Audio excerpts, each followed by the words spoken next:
सिमरन भजन करते समय हमारा ध्यान सतगुरु के स्वरूप के साथ नहीं जुड़ता तो एक बार ये करें।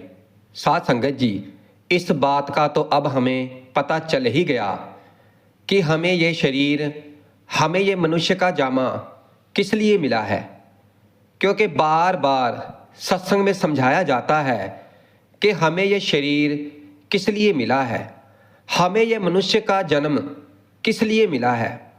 तो भाई हम फिर बताते हैं कि हमें ये मनुष्य का जामा, हमें ये शरीर उस परमात्मा की भक्ति करने के लिए मिला है, उस परमात्मा की भजन बंदगी करने के लिए मिला है।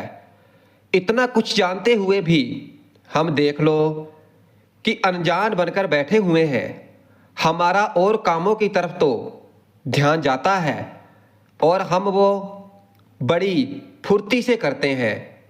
कहीं घूमने जाना हो तो वहाँ हम 5-5, 6-6 दिन लगा आते हैं और मौज मस्ती करते हैं।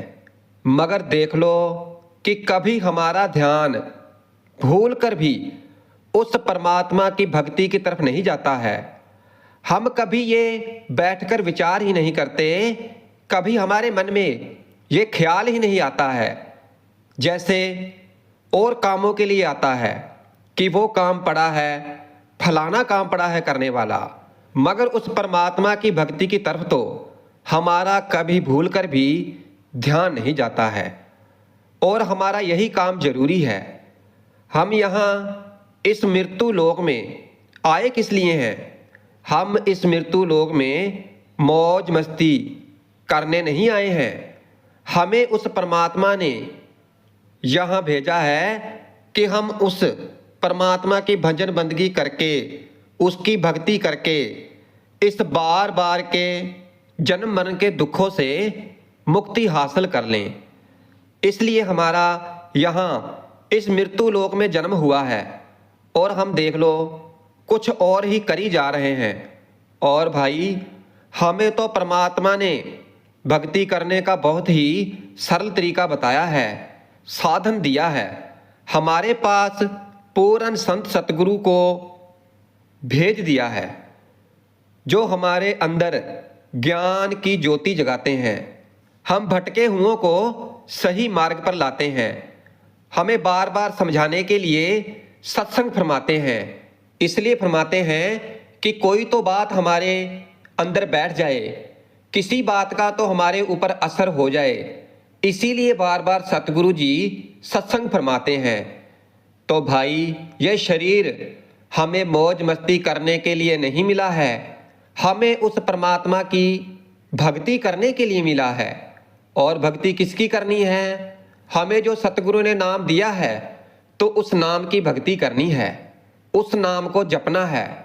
अब हमारे में से ही कई लोग हैं जो नाम का सिमरन भजन करते हैं, नाम जपते हैं, मगर उनको एक बात का ध्यान रखना है कि सतगुरु का स्वरूप जो हमें बाहर दिखाई दे रहा है या फिर हमें हमारे अंतर में सतगुरु का स्वरूप दिखाई देता है, और अगर हमें हमारे अंतर में सतगुरु का स्वरूप दिखाई दे रहा है तो फिर भाई इससे अच्छी बात तो और कोई हो ही नहीं सकती। और ध्यान करते समय, सिमरन करते समय और भजन करते समय हमारा फिर मन भी लगता है और मन फिर सिमरन भजन करने के लिए और ज़्यादा करता है। और जिन लोगों को अभी तक सतगुरु का स्वरूप बाहर ही दिखाई दे रहा है तो अभी तक उनका सिमरन भजन पक्का नहीं है, अभी वो सिमरन भजन से काफ़ी दूर हैं। इस घड़ी इस बेला यानी जो हमें ये समा मिला है, हमें जो ये मनुष्य का जामा मिला है, हमें परमात्मा ने तरस खाकर, कृपा कर कर हमें जो ये मनुष्य का जन्म बख्शा है, तो अगर हम इस समय में भजन बंदगी कर लें, गुरु नाम की कमाई कर लें, तो फिर भाई हमारा स्वार्थ भी संवर जाएगा और हमारा परमार्थ भी संवर जाएगा। इसलिए याद रखो कि हमारी जो ये सांसों की लड़ी है तो ये हर रोज घटती जा रही है और जो समा चला गया तो वो हमें वापस नहीं मिलने वाला है। जैसे बचपन चला जाता है तो वो हमें वापस नहीं मिल सकता, फिर जवानी आती है और वो भी चली जाती है, वो भी हमें वापस नहीं मिल सकती। इसी तरह हमारा समय दिन प्रतिदिन घटता जा रहा है।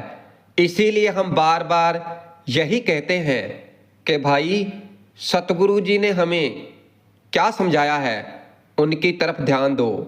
उनके उपदेशों को एक बार ध्यान से सुनो तो सही कि वो हमें क्या समझाना चाहते हैं, और उनके उपदेशों को सही तरह से समझकर उन पर अमल करके अपना जीवन सफल बना लो। क्योंकि भाई सतगुरु जी सत्संग फरमाते ही इसलिए हैं कि हमें कुछ समझ में आ जाए, हमारे कुछ पल्ले पड़ जाए, मगर फिर भी हम नहीं समझते हैं। तो भाई अगर हम चाहते हैं कि जीवन सफल हो जाए, हमारा यहाँ इस मृत्यु लोक में आने का मकसद पूरा हो जाए, तो फिर हमें जो हमारे सतगुरु समझाते हैं, जो हमें उपदेश देते हैं, तो उन्हें ध्यानपूर्वक सुनना होगा और सुनकर उन पर अमल करना होगा। क्योंकि ये इस संसार में कुछ भी नहीं है, ये एक माया है और ये तो विषय और वासनाओं से भरा हुआ है और इसको पार करना संभव नहीं है। मगर जो पूर्ण संत सतगुरु से नामदान लेकर नाम का सिमरन भजन करता है, नाम की कमाई करता है, तो वो इन विषय विकारों से दूर रहता है और इस संसार में रहते हुए भी इस संसार की माया से अलग होकर उस परमात्मा की भक्ति करता रहता है, नाम की कमाई करता रहता है। और जो सतगुरु हैं तो वो हमें परमात्मा के नाम का अमृत हमें पिलाते हैं और उस अमृत को पीने के बाद हमारी ये आंखें खुल जाती हैं और फिर हमें इस मोह माया की असलियत का पता चल जाता है। हमें पूर्ण ज्ञान हो जाता है कि यह संसार की मोह माया है। हमें पता चल जाता है कि हमारा यहाँ कुछ भी नहीं है, हमारा यहाँ पर कोई भी नहीं है। यहाँ जो हमें दिखाई दे रहे हैं तो ये कूड़ है, मिथ्या मात्र है, नाशवान है। यहाँ तक कि हमारे ये शरीर भी हमारा नहीं है, ये भी नाशवान है। इसीलिए बार बार हमें सतगुरु जी समझाते हैं कि भाई अगर यहाँ पर आए हो, इस संसार में जन्म मिला है, मनुष्य जन्म मिला है, और देखो हमें पूर्ण सतगुरु ने अपना भी लिया है, हमें नामदान की बख्शिश करके। तो फिर क्या सोच रहे हो, किसका इंतजार है? वक्त बर्बाद मत करो, ये वक्त बहुत कीमती है, इसे संभाल लो। उस नाम की भक्ति करो, उस नाम की कमाई करो, और ये करने पर हमें परमार्थ के मार्ग में बहुत सफलता मिलती है। अगर अपने सतगुरु से सच्चा प्रेम है, प्यार है, सतगुरु से सच्ची प्रीत है, तो फिर सतगुरु को अपने अंतर में बसाओ, सतगुरु को अंतर में देखो और फिर देखना कैसे परमात्मा के घर में प्रवेश मिलता है। अब यहाँ पर देख लो, इस संसार में कितने दुख हैं, हाहाकार मचा हुआ है, हर कोई दुखी है। और हम कहते हैं कि जो इस तरह से भजन बंदगी करते हैं, नाम की कमाई करते हैं, तो वो हमेशा हमेशा के लिए इन दुखों से पार हो जाते हैं, सुखी हो जाते हैं और आवागमन से हमेशा के लिए मुक्त हो जाते हैं। अपने सतगुरु को सब कुछ समर्पित करके और सतगुरु के भाने में रहकर हमेशा खुश रहते हैं। क्योंकि भाई विश्वास के साथ, आस्था के साथ अगर गुरु नाम की भजन बंदगी की जाए तो सभी चिंताएं, सभी मुश्किलें दूर हो जाती हैं। चरण कमल आराधिए भगवंता, हर सिमरे ते मिटी मेरी चिंता। हरि को सिमरने से यानी उस परमात्मा की भक्ति करने से हर प्रकार की चिंता खत्म हो जाती है, हर तरह के दुख दूर हो जाते हैं। प्रभ के सिमरन भय ना व्यापे, प्रभ के सिमरन दुख ना संतापे। प्रभु का सिमरन करने से ना ही कोई भय रहता है और ना ही किसी तरह की कोई दुख और चिंता सताती है। और ये उस सतगुरु के नाम का प्रताप है। इसलिए नाम का सिमरन करते समय इस बात का खास ध्यान रखना है कि सतगुरु हमें अंतर में दिखाई दे रहे हैं कि बाहर। अगर हमें अंतर में नहीं दिखाई दे रहे और बाहर दिखाई दे रहे हैं तो फिर भाई हमें गुरु भक्ति में और मेहनत करने की जरूरत है। और मेहनत करो और गुरु को अपने अंतर में देखो, क्योंकि हमारे इस शरीर में अनेके तरह के विकार हैं, जैसे काम, क्रोध, लोभ, मोह, अहंकार और भी पता नहीं कितने ही विकार हमारे इस शरीर में भरे हुए हैं। और फिर जब हमें वक्त के पूर्ण संत सतगुरु मिल जाते हैं, उनकी हमारे ऊपर दृष्टि पड़ जाती है, तो फिर ये सभी तरह के भय और ये विषय विकार तो ये तो अपने आप ही नष्ट हो जाते हैं, क्योंकि हमने पिछले जन्म में जरूर कुछ अच्छे कर्म किए हैं जो हमें वक्त के पूर्ण सतगुरु मिल गए हैं और सतगुरु ने हमें नाम से निवाज दिया है। इसलिए हमें भी चाहिए कि हम सतगुरु का धन्यवाद करें, उनका लाख लाख शुक्र करें कि उन्होंने हमें कृपा करके अपना लिया है और फिर हम नाम की भजन बंदगी में लग जाएं। अब देखो, एक तरफ तो मायावी यानी मनमुख लोग हैं जो अपने मन की सुनते हैं और अपने मन की करते हैं, और दूसरी ओर गुरुमुख हैं जो अपने गुरु के हुक्म के अनुसार चलते हैं, अपने गुरु के हुक्म की पालना करते हैं। और जो मायावी लोग हैं, मनमुख लोग हैं, तो उनके अंदर तो हमेशा इस संसार की माया और आशक्तियां ही छाई रहती हैं। वो इन आशक्तियों में ही फंसे रहते हैं। फिर चाहे उन्हें नामदान मिल गया है तो फिर भी वो नाम के स्वाद को ना चख करके इस माया के स्वादों को ही चखते रहते हैं और इन्हीं में उलझे रहते हैं।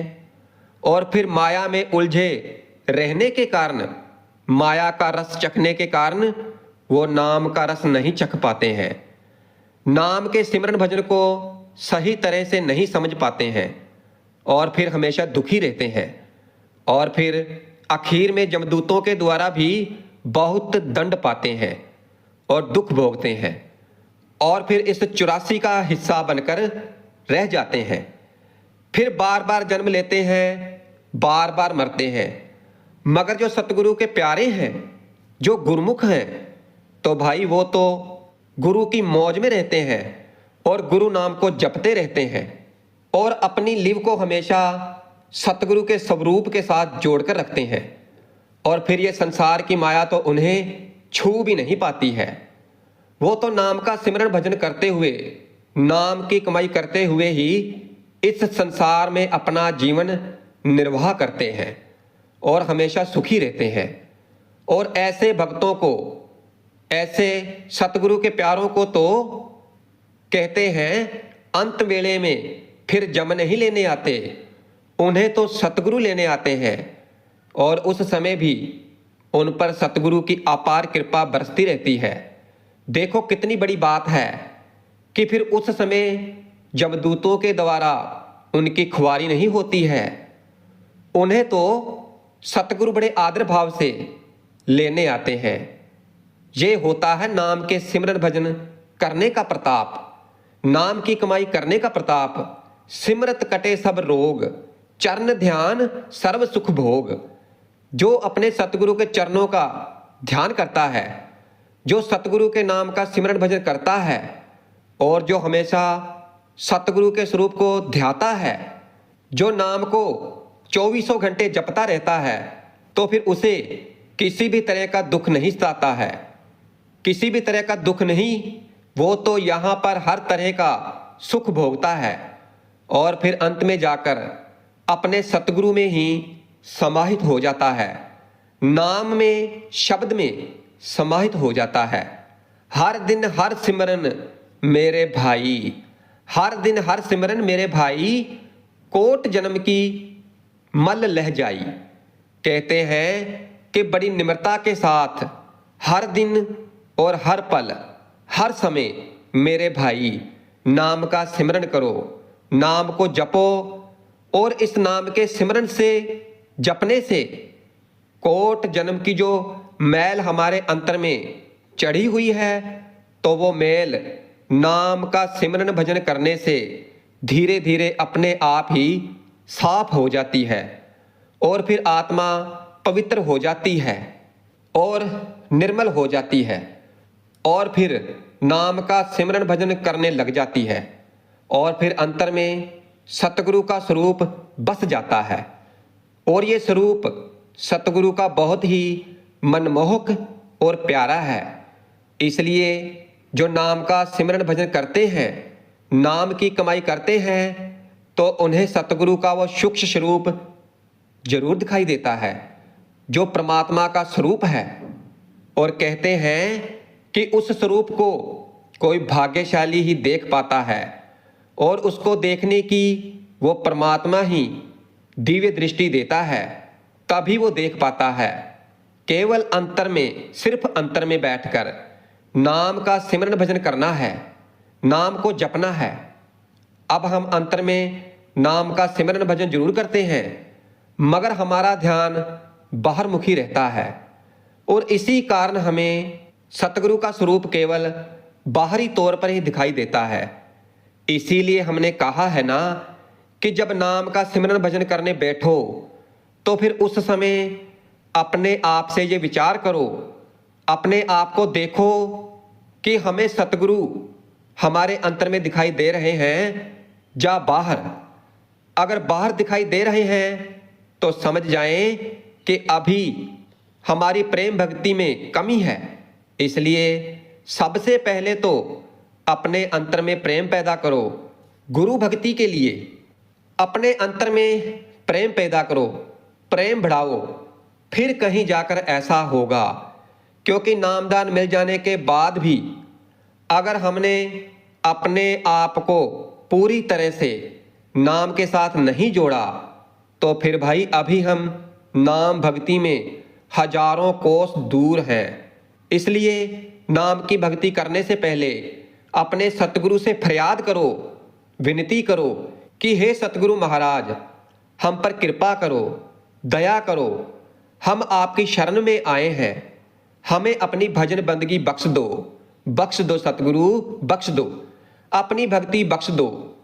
क्योंकि भाई नामदान मिल जाने के बाद भी अभी तक हमने नाम का सिमरन भजन नहीं किया, हमारी मत अभी नाम के सिमरन भजन के साथ नहीं जुड़ी, तो फिर अपने सतगुरु से फरियाद करो कि हे सतगुरु, हम पर दया करो, हम आपके बच्चे हैं, नादान हैं, हमें अपनी शरण में ले लो। सतगुरु जी, हम बेसहारा हैं, आप हमारे सहारे बन जाओ। हे सतगुरु जी, हमें वो बुद्धि दो, वो मत दो कि जिसके कारण हम नाम की भक्ति में लगे रहें, नाम का भजन करते रहें, ध्यान करते रहें और हम हमेशा आपकी शरण में रहें। इसलिए भाई जो बाहरी सहारे हैं तो उन्हें छोड़ दो, क्योंकि वो कुछ देर के लिए हो सकते हैं, मगर जो सतगुरु का सहारा है तो वो हमेशा बना रहता है। क्योंकि अगर हम इन बाहरी चीज़ों को अपना सहारा समझेंगे तो हमेशा बेसहारा ही रहेंगे। इसलिए सतगुरु को समझो, सतगुरु का सहारा लो, तो फिर कभी बेसहारे नहीं बनेंगे। क्योंकि सतगुरु की शरण में आने पर सब कुछ प्राप्त हो जाता है, किसी चीज़ की कोई कमी नहीं रहती। इसलिए एक बार ऐसा करके तो देखो, जैसे सतगुरु जी हमें समझाते हैं तो इस तरह से करें, फिर ही हमारा ध्यान हर समय सतगुरु के स्वरूप के साथ जुड़ा रह सकता है। केवल यही तरीका है जो हमें सतगुरु ने समझाया है, तो इसे समझो और इस पर अमल करो। फिर देखो सतगुरु की कृपा हमारे ऊपर कैसे बरसती है।